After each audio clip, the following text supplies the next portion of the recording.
আমরা দুনিয়া জানি আখিরাত জানি না, অনেকে আখিরাত জানি দুনিয়া জানি না। তাহলে কিসের কোরআন এবং সুন্নাহ রিসার্চ ইনস্টিটিউট? কোরআনকে নিয়ে গবেষণা করবেন, অন্তরের তালা খুলে যাবেন, দুনিয়াও হবে আখিরাতও হবে।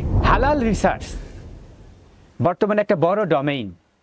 মানুষ ট্রেডিশনাল রিসার্চে অনেকে এক্সপার্ট, কিন্তু হালাল রিসার্চারের সংখ্যা খুবই কম। দুঃখের সাথে বলতে হয় আমাদের দেশে অনেক কোরআন সুন্নাহ রিসার্চ ইনস্টিটিউট রয়েছে, কিন্তু দেখার বিষয় যে কতটা কোরআন সুন্নাহ রিসার্চ ইনস্টিটিউট থেকে কতটা রিসার্চ পেপার বেরিয়েছে, এবং সেটা বাংলায় বেরিয়েছে না, ইংলিশে বেরিয়েছে না, আরবিতে বেরিয়েছে, এবং সেটা বিশ্বের কোন কোন জার্নালে বা অনলাইনে কোথায় ছাপানো হয়েছে। তাহলে কিসের কোরআন এবং সুন্নাহ রিসার্চ ইনস্টিটিউট এবং কিসের রিসার্চার? সম্মানিত দর্শক, আল্লাহ রাব্বুল আলামিন কোরআন নিয়ে রিসার্চ করতে বলছেন। সূরা মুহাম্মদে আল্লাহ 24 নম্বর আয়াতে বলছেন, এবং সূরা নিসা আল্লাহ রাব্বুল আলামিন 82 নম্বর আয়াতে বলছেন, আফালিয়া তাদাব্বারুনাল কুরআনা আমালা কুলুবিন আকফালুহা। তোমরা কি কোরআন নিয়ে গবেষণা করো না? তারা কেন কোরআন নিয়ে গবেষণা করে না?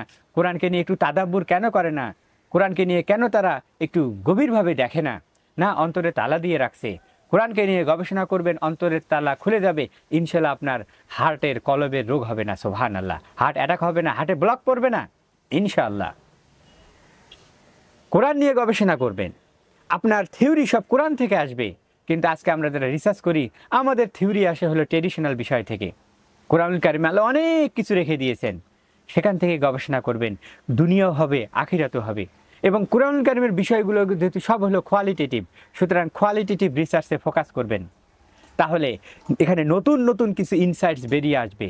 এবং অ্যানালাইসিসের জন্য বর্তমানে অনেক সফটওয়্যার রয়েছে, এনভিভো এবং atlas.ti। আলহামদুলিল্লাহ, আমি atlas.ti এর এক্সপার্ট। দেশের বাইরে প্রচুর ইউনিভার্সিটিতে, প্রচুর মানুষের কাছে আমি অনেক ওয়ার্কশপ এবং সেমিনার করিয়েছি, এবং এর আলোকেই আমি ডেটা অ্যানালাইসিস করি, হালাল রিসার্চ করি, এবং এর মাধ্যমে আল্লাহ আপনাকে দুনিয়াও দেবেন, আখিরাতও দেবেন। কিয়ামতের মাঠে আল্লাহকে বলতে পারবেন, আল্লাহ আমি কোরআন নিয়ে রিসার্চ করেছিলাম, এবং আমার এই রিসার্চের আউটপুট আর্টিকেলের টাইপে দেশের বিভিন্ন জার্নালে আমি আল্লাহ চেষ্টা করেছি ছাপানোর জন্য। কনফারেন্সে আল্লাহ আমি প্রেজেন্ট করেছি, সেখানে আমি ইংলিশ এবং আরবিতে কথা বলেছি। আল্লাহ ওটাই আপনার জন্য ওসিলা হয়ে যাবে। আসুন আমরা হালাল রিসার্চ করি, এই জন্য হালাল রিসার্চ ম্যাথোডোলজিটা জানি, হালালের থিওরিগুলো জানি, ইসলাম সম্পর্কে জানি, এবং হালাল ডাটা অ্যানালাইসিসের টেকনিকগুলো সম্পর্কে জানি। এবং হালাল রিসার্চের জন্য অনেক ভালো ফান্ডিং আছে, কিন্তু এক্সপার্ট নেই যারা হালাল বোঝে, ইসলাম বোঝে, রিসার্চ ম্যাথোডোলজি বোঝে, অ্যানালাইসিস বোঝে, ইংলিশ বোঝে, ইন্টারন্যাশনাল বিজনেস বোঝে। আমরা দুনিয়া জানি আখিরাত জানি না, অনেকে আখিরাত জানি দুনিয়া জানি না।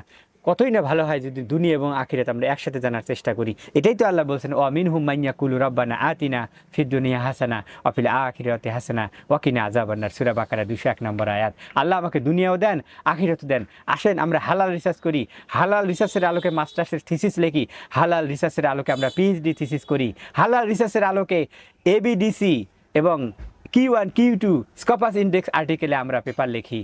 তাহলেই কিন্তু হালাল রিসার্চ হবে, দুনিয়া হবে, আখিরাত হবে। আল্লাহ আমাদেরকে হালাল রিসার্চ করার তৌফিক দান করুন। আল্লাহুম্মা আমিন।